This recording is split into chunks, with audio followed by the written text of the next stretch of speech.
ህዝብ የሚባል ለአንድ ቀን እንኳን በስተት እንዳታስቀይም በፍጹም አይቻልም። ማማቶች አላለቁም እንደ በእኛ ትግል ቤተሰብ አላለቅም እንደ በእኛ ትግል ሁለት ልጇን የቀበረች እናት አንተ ልታጎሳቁላት ትችላለህ?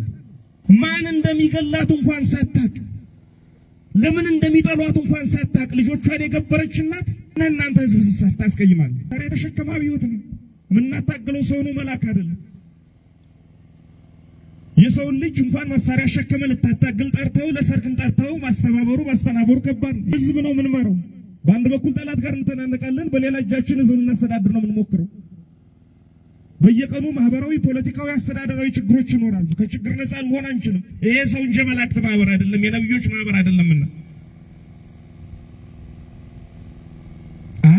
አልፎ የምታዘባቸው ህዝብ ጥፍር ታክል እንኳን ቅሬታ እንዲያድርበት የሚያደርጉ ነገሮች ባስቸኳይ አቁም።